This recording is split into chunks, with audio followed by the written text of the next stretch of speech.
Hello everyone. So welcome to session 18 of IS Baba's rapid revision series of 500 high probable topics for prelims 2020. I'm Preetham Reddy and I'll be dealing with 20 important topics in this session which is very crucial for prelims examination this year. So first topic, that is Lokpal. So you might have read in 2019 that India's first Lokpal was appointed. The announcement actually came after almost a delay of 5 years. So Lokpal at center and Lokayukta at state level, they are statutory bodies. So first you have to remember they are statutory bodies and they are established under Lokpal and Lokayukta Act 2013. And this Lokpal and Lokayukta, they perform the function of an ombudsman. They inquire allegations of corruption against certain public functionaries and for related matters. Okay, so we will try to know about the jurisdiction, which is very important. So jurisdiction of Lokpal includes Prime Minister, ministers, MPs and group A, B, C and D officers and also officials of central government. So the jurisdiction of Lokpal, it includes Prime Minister, ministers, members of parliament, group A, B, C and D officers and officials of central government. One important point what you have to note is jurisdiction of the Lokpal includes the Prime Minister except on allegations of corruption relating to international relations, security, public order, atomic energy and space. So jurisdiction of the Lokpal includes the Prime Minister except on allegations of corruption relating to international relations, security, public order, atomic energy and space. And you have to remember that Lokpal Act mandates that all public officials should furnish the assets and liabilities of themselves as well as their respective dependents. Okay, and this Lokpal has the power to superintendence over and to give direction to CBI. So already we have dealt regarding the appointment process of CBI in our previous sessions. And Lokpal has been vested with the powers of a civil court. And Lokpal is empowered under the law to set up its own inquiry wing and also its own prosecution wing. And Lokpal has powers of confiscation of assets, proceeds, receipts and any other benefits which have been arised or procured by the means of corruption. Okay, and Lokpal has the power to recommend transfer or suspension of public servant connected with allegations of the corruption. So next important topic is original jurisdiction and exclusive jurisdiction. So you might have been knowing Article 131 gives Supreme Court the power to resolve disputes which arises between the states of India or between the state government and the central government. So what is important here is this Article 131, it gives Supreme Court both original and exclusive jurisdiction. So first we'll know what is this original jurisdiction and exclusive jurisdiction. So we say that a court enjoys original jurisdiction when it has got the authority to hear the case in its first instance. But when we say that if a court enjoys exclusive jurisdiction, then it means that it is the whole and sole authority to hear and determine the case and that no other court has the power. So in simple, original jurisdiction means the court has got the authority to hear the case in its first instance, whereas exclusive jurisdiction means the court will be the whole and sole authority to hear and determine certain cases and no other court has the power. So now Article 131, it provides both original as well as exclusive jurisdiction to the Supreme Court. Whereas Article 32, it gives just the original jurisdiction but not exclusive jurisdiction, because of the reason that even the high courts have the jurisdiction under Article 226 of the Constitution. Okay, so you have to remember Article 131 confers exclusive jurisdiction on the Supreme Court in disputes involving states or the center, like involving states or centers on one hand and on one or more states on the other hand. Okay, so this means no other court can entertain such dispute. And you have to also note that with regard to matters dealing with fundamental rights, Supreme Court has original jurisdiction. However, the writ jurisdiction of the Supreme Court is not exclusive, because the high courts are also empowered to issue writs for the enforcement of the fundamental rights. So when the fundamental rights of a citizen are violated, the aggrieved party, he has the option of moving either the high court or the Supreme Court directly. Okay. So next important topic is neutrality and security of tenure of speaker. See, in our previous year question paper, we had a question regarding the neutrality of the governor. So they had asked that governor should not have any affiliation towards any political party or any influence or partiality. Sarkaria Commission. So this year I'm expecting a question on neutrality and security of tenure of the speaker, because many articles and editorials dealt with this particular area. So speaker serves for a term of 5 years, and the speaker is chosen from sitting members of the Lok Sabha, that is House of the People, and is by convention a member of the ruling party or alliance. So you have to remember, and speaker is elected by the Lok Sabha from amongst its member as soon as maybe after its first sitting, right? You might be knowing. And the date of the election of the speaker is fixed by the president. So next important thing is security of tenure. So speaker is provided with a security of tenure. He can be removed only by a resolution passed by Lok Sabha by an effective majority. So you have to remember these facts. Okay. And his work and conduct, it cannot be discussed and criticized in the Lok Sabha except on a substantive motion. So you have to remember effective majority here, substantive motion here. So speaker's work and conduct cannot be discussed and criticized in Lok Sabha except on a substantive motion. And his salaries and allowances are fixed by Parliament, and they are charged on the Consolidated Fund of India. And when can a speaker vacate his office earlier? If he ceases to be a member of the Lok Sabha and if he resigns, writing it to the deputy speaker. So remember. And see, the editorials and the articles discussed about, criticizing the neutrality and security of tenure of the speaker. So critics argued that actually there is no security in the continuity of office, because speaker is dependent on his or her political party for re-election. At the same time, speaker remains in office during the life of the Lok Sabha. So this makes the speaker susceptible to pulls and pressures from his or her political party in the conduct of the proceedings of the Lok Sabha, right? So they argue that speaker can't be neutral because he is dependent on his political party.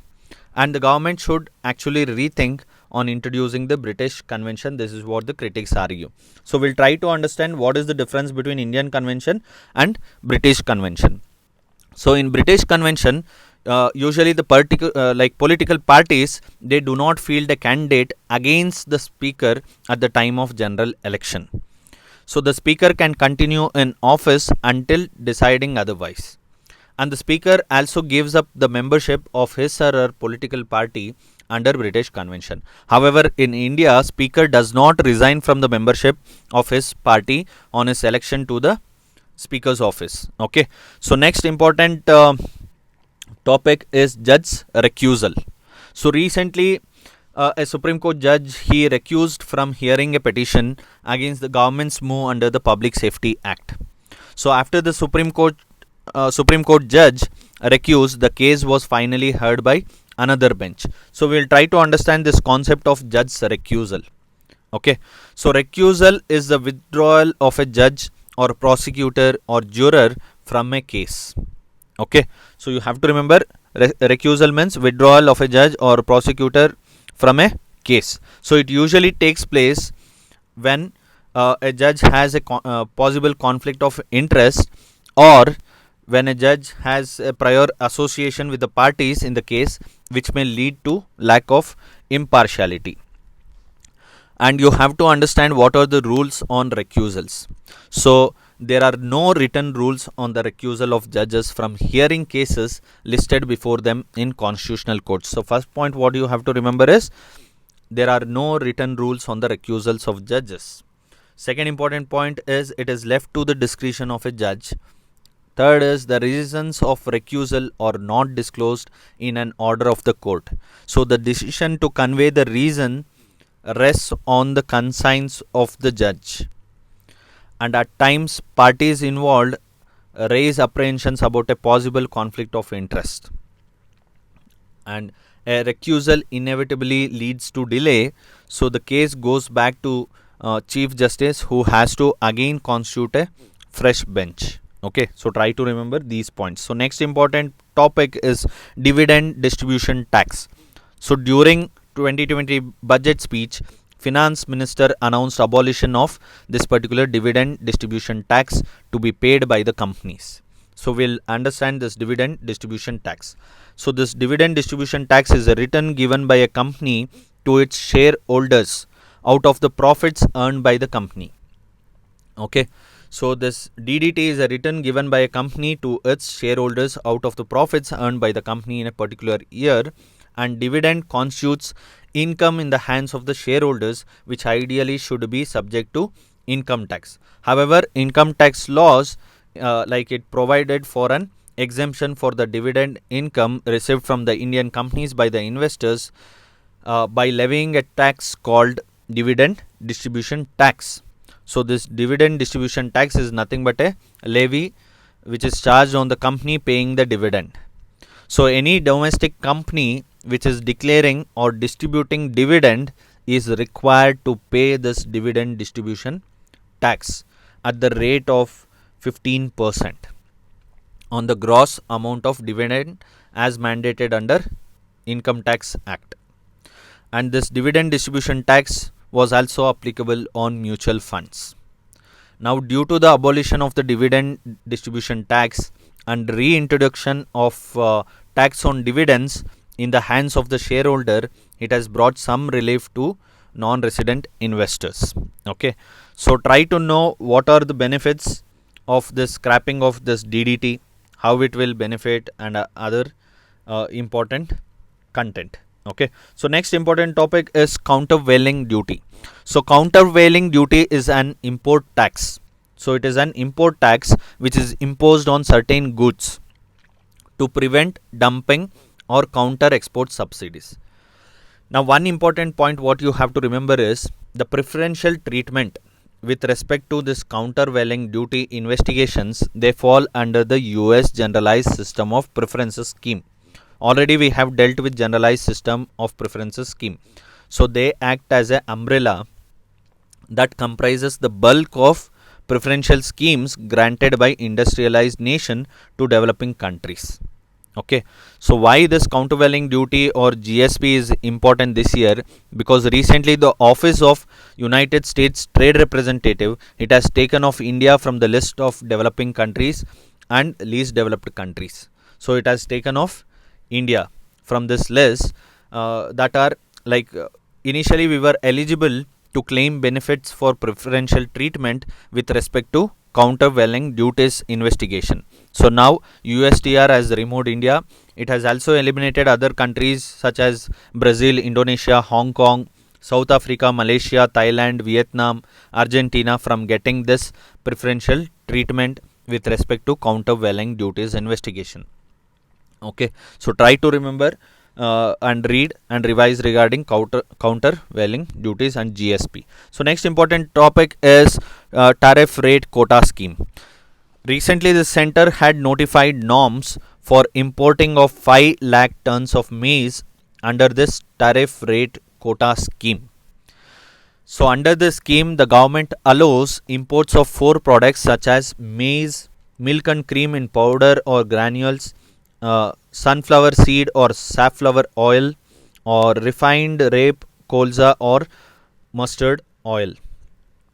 So these products will be allowed like for some concessional rates of custom duty.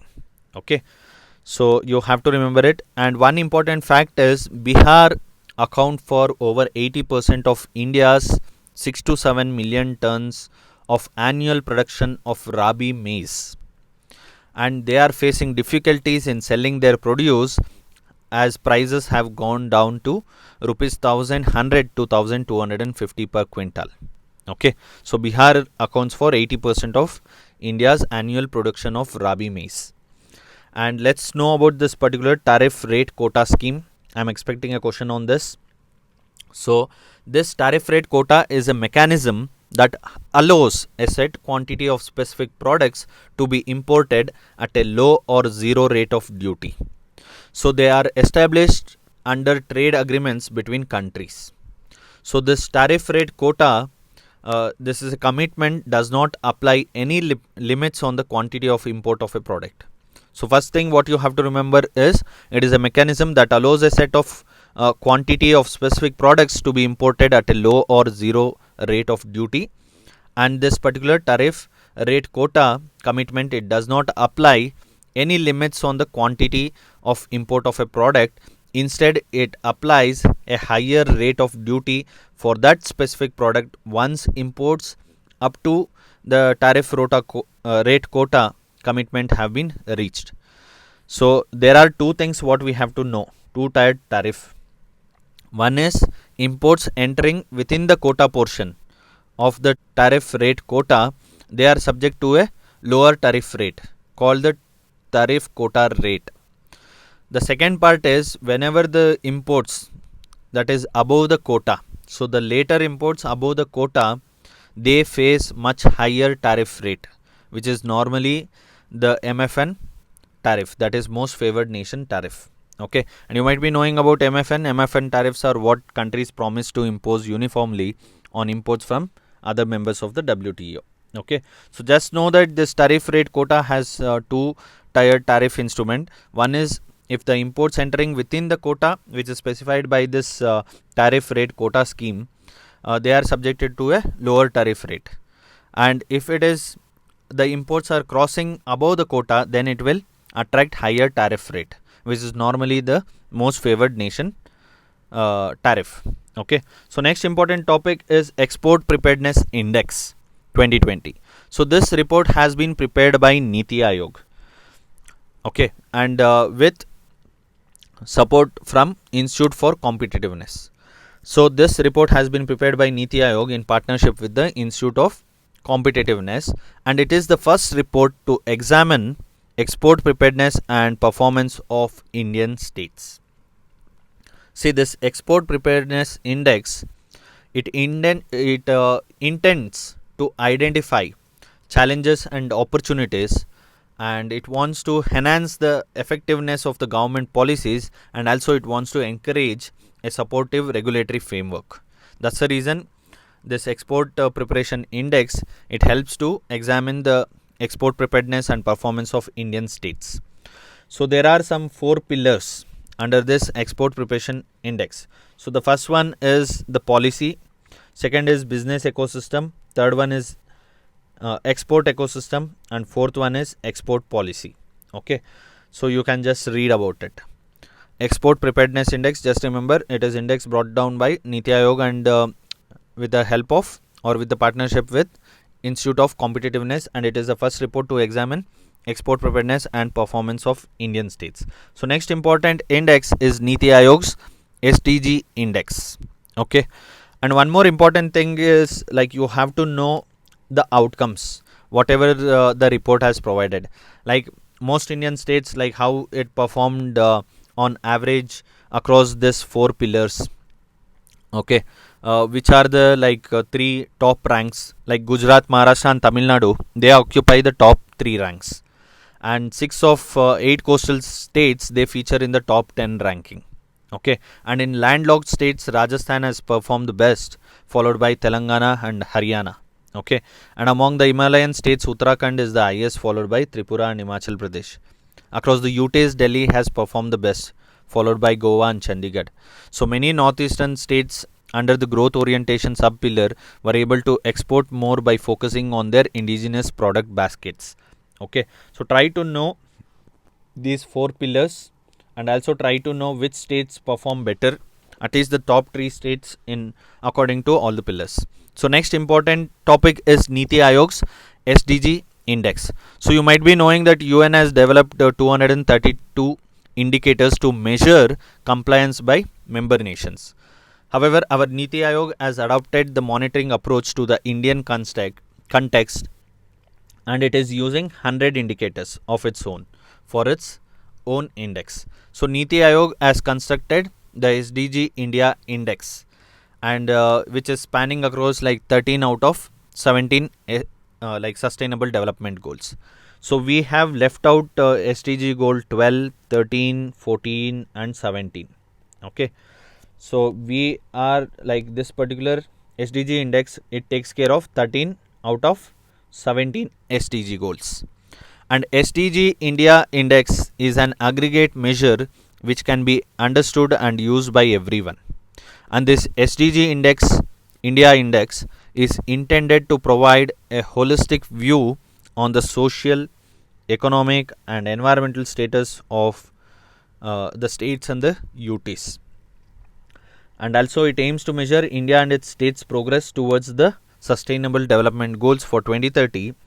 And it is telling that Kerala tops the states in progress towards the UN SDG, while Bihar is at the bottom of Niti Aayog's SDG India Index. So you can see in the figure, so Kerala has 70, and even Chandigarh has 70. Next, Himachal Pradesh has 69. Okay, so Kerala tops the state, and Himachal Pradesh and Sikkim have joined the 4 southern states among the front runners. So compared to the southern states, Himachal and Sikkim, they have joined the southern states and they are performing well. Okay, so next important topic is Digital Quality of Life Index 2020. So recently, Digital Quality of Life Index 2020 has been released by Surfshock, which is an online privacy solutions provider. Okay, so it released this particular Digital Quality of Life Index, and India ranks among the lowest in the world in terms of internet quality. And as per this Digital Quality of Life Index, which researches on the quality of a digital well-being in almost like 85 countries and 81% of the global population. So this particular Digital Quality of Life Index, it has termed that in terms of e-infrastructure, India occupies 79th place, and India stands at an overall ranking of 57 out of 85 countries. But India is doing good with respect to the internet affordability. Okay, so next important topic for us is like National Strategy for Financial Education. So National Strategy for Financial Education. So RBI released this particular National Strategy for Financial Education 2020 to 2025. Okay, and it is the second one after 2013 to 18. So now it is 2020 to 2025. So this National Strategy for Financial Education, it is prepared by National Center for Financial Education in consultation with RBI, SEBI, IRDAI, PFRDA and ministries of Government of India and Technical Group on Financial Inclusion and Financial Literacy. Okay, so just remember that National Strategy for Financial Education, it has been prepared by the National Center for Financial Education and with the consultation of RBI, SEBI and other important regulatory bodies plus ministries plus Technical Group on Financial Inclusion and Financial Literacy. And this National Strategy for Financial Education, it intends to empower people. So the major thing is financial education, right? So it wants to empower people with respect to finance. So with respect to developing adequate knowledge, skills, attitudes, behavior which are needed to manage their money better and to plan for the future. So this is what this National Strategy for Financial Education will be taking care. And this National Strategy for Financial Education, it has recommended a 5C approach, okay, in order to disseminate financial education in the country. So they are telling capacity developing, content development of relevant content in curriculum, okay, communication, so use of technology, media and innovative ways, community led model for financial literacy, enhancing collaboration. So you have to remember capacity developing, content development, communication, community led model and collaboration among various stakeholders.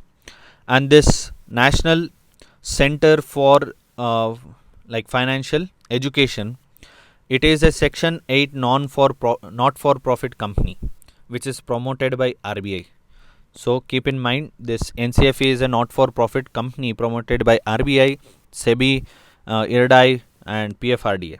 And its key objective is to promote financial education across India for all sections of society as per this National Strategy for Financial Education of Financial Stability and Development Council. Okay, so next important thing is we will know about Financial Stability and Development Council. So this National Strategy for Financial Education, it is a part of this Financial Stability and Development Council. So Financial Stability and Development Council, it recommended for the strategy. So recently this Financial Stability and Development Council meeting was held through video conferencing, and this Financial Stability and Development Council, it is a non-statutory apex regulatory body for regulating financial sector, and it was constituted by the executive order in 2010 under Ministry of Finance, and its constitution was proposed by the Raghuram Rajan committee, okay, on financial sector reforms.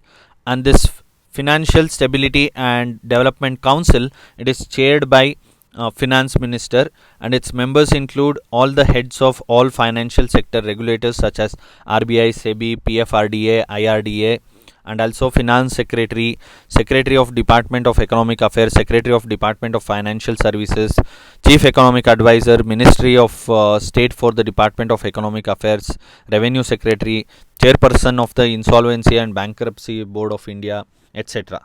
Okay, so we'll see the major objectives. As it is mentioned here, major objective is to strengthen and institutionalize the mechanism for maintaining financial stability, enhancing inter-regulatory coordination, promoting financial sector development, and accessing the functioning of the large financial conglomerates. Okay, so next important topic is production linked incentive scheme for large scale electronics manufacturing. See, we have read some credit guarantee schemes dealing with MSMEs. Like that, this particular scheme, production linked incentive scheme, which is for large scale manufacturing companies, especially electronic manufacturing. So the scheme was launched by Ministry of Electronics and IT, that is Information Technology, and as a part of national policy on electronics in 2020. So this particular scheme was launched in 2020 as a part of National Policy on Electronics 2019.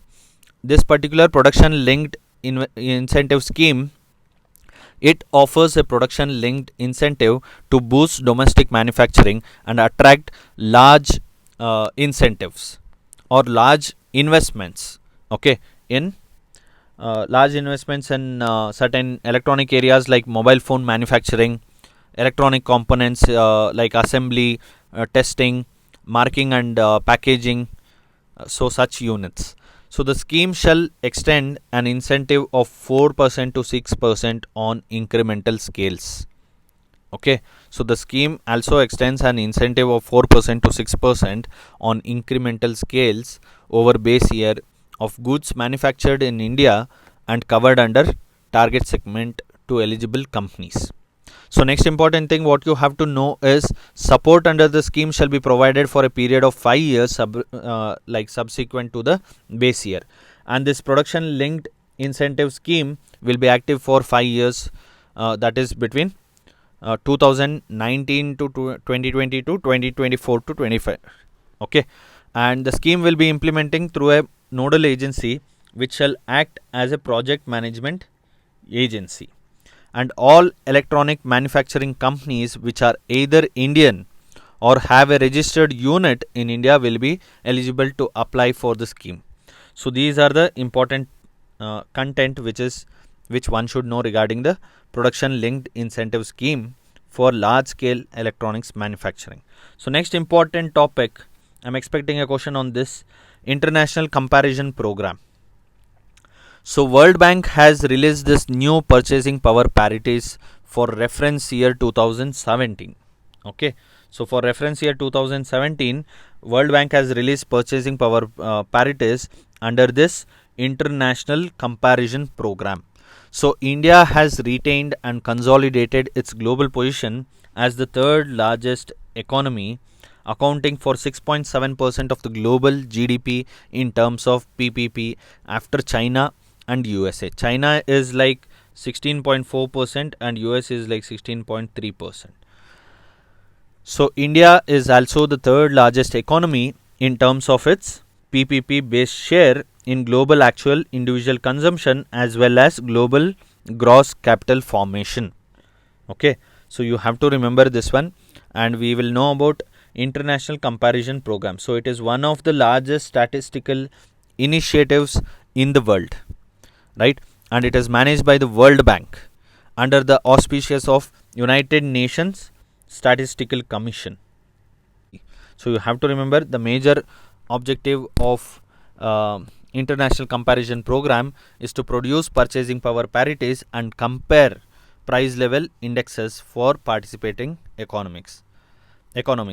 At the same time, the objective of this international comparison program will be to convert volume and per capita measures of gross domestic product and its expenditure components into a common currency using PPPs.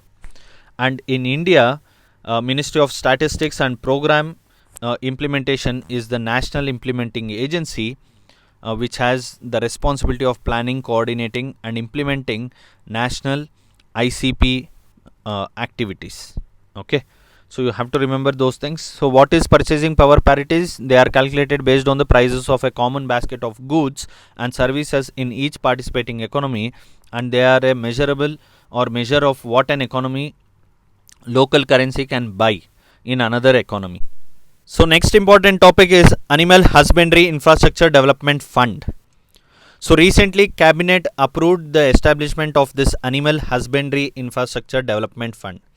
And as the name of the scheme only says, this fund is for infrastructure development in animal husbandry, that is dairy and meat processing units. So this animal husbandry and infrastructure development, they facilitate incentivization of investment in infrastructure for dairy and meat processing units, and also they provide investment for private sector also. And size of the fund is like expected to be 15,000 crore, and eligible beneficiaries would be MSMEs, farmer producer organizations, section 8 companies, like companies that is licensed under the Companies Act 2013, and private companies, individual enterprises. Okay, so whoever is interested for this particular animal husbandry infrastructure development, those beneficiaries should contribute 10% of the margin margin money, and then the rest 90% loan would be taken care by this Animal Husbandry Infrastructure Development Fund. There is also a provision for 3% interest subvention. So government will provide 3% interest subvention and 2 years moratorium period for principal loan amount with 6 years repayment period. So next important topic is cooperative banks, which are set to come under RBI supervision. So right now currently these cooperative banks used to come under dual regulation of RBI and also register of cooperative societies. However, now urban and both multi-stakeholder cooperative banks, they are set to come under the RBI supervision. Okay, so the main aim is to provide comfort to depositors and prevent repetition of Punjab Maharashtra cooperative bank like scams. Okay, and the move is to bring urban and multi-state cooperative banks under the supervision of RBI, and RBI's powers will apply for cooperative banks as well now in the similar fashion of scheduled banks. So we will try to see about cooperative banks. They are financial entities established on a cooperative basis and they belong to their members as well. And customers of a cooperative bank are also its stakeholders. And these banks provide various wide range of regular banking and financial services. And they are regulated under the Cooperative Societies Act of the state concerned or under the Multi-State Cooperative Act 2002. Now these cooperative banks are set to come under the RBI supervision. See, cooperative banks are broadly classified into two main groups, that is the rural cooperative bank and urban cooperative bank. So under these two headings there are many classifications and divisions. Okay, so if possible read about it and know about the difference between cooperative bank and other bank. So next important topic is map activity, that is Black Sea and Aegean Sea. So you can see Black Sea here. So we have to locate important seas near the Black Sea. So you can see Sea of Azov and you can see Sea of Marmara, right? And you can see Aegean Sea and also Sea of Crete, which is near the Mediterranean Sea.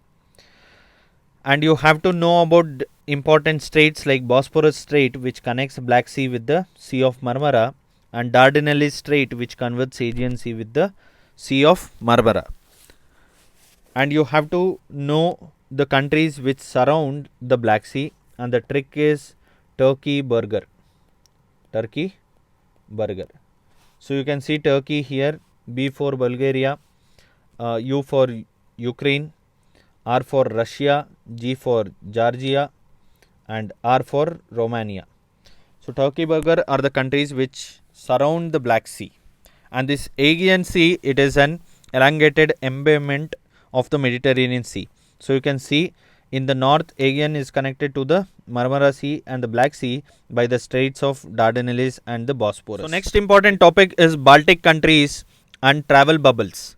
So Baltic states, which are also known as Baltic countries, is a geographical term typically used to group the three sovereign states in the northern Europe and which is located on the eastern coast of the Baltic Sea.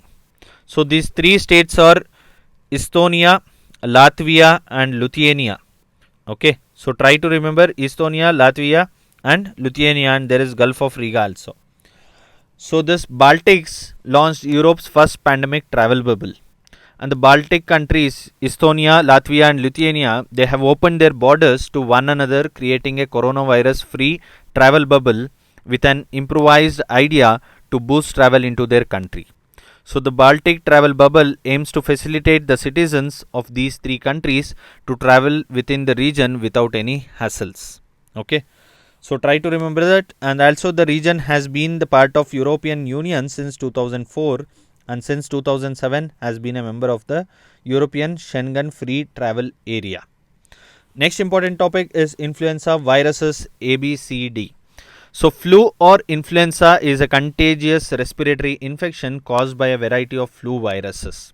Okay, and the symptoms of flu involve like muscle aches, soreness, headache and fever. And human influenza A and B viruses cause seasonal epidemics of diseases known as the flu season. And one important thing what you have to note is influenza type C infections generally cause mild illness and not thought to cause human flu epidemics. Even influenza D viruses primarily affect cattle and are not known to infect or cause illness in people. So flu viruses enter the body through the mucous membranes of your nose or eyes or mouth. And one important thing what you have to remember is influenza A viruses are the only influenza viruses known to cause flu pandemics, that is global epidemics of flu disease. Next is Casanor forest disease. So this Casanor forest disease, recently it was in news because there is a proposal to set up a study and research center on Casanor forest disease in Sagar, Karnataka. And this Casanor forest disease is caused by the Casanor forest disease virus, a member of the virus family Flaviridae. Okay, so no need to remember that virus family, but know that it is caused by the virus. And it was first identified in 1957 in a sick monkey from Casanor forest in Karnataka. And this Casanor forest disease is also called as monkey fever. Okay, it is caused due to virus. It is a tick-borne viral fever endemic to South Asia, and endemic regions of Casanor forest disease include Karnataka, Tamil Nadu and Kerala. And rodents, shrews and monkeys are common hosts of this Casanor forest disease. Okay, so try to remember that Casanor forest disease, it was from Karnataka and it is endemic to South Asia. Okay, and it is caused due to virus. And larger animals such as cattle, goats, or sheep may become infected with this Casanur forest disease, but play a limited role in transmission of disease to the humans. So transmission to humans may occur only after the tick bite, or humans come in contact with the infected animal, and most importantly a sick or recently dead monkey. So no person to person transmission has been described with respect to this Casanur forest disease. Okay, so these are the topics for today. So try to revise. We will meet with next session with 15 or 20 important topics. Thank you.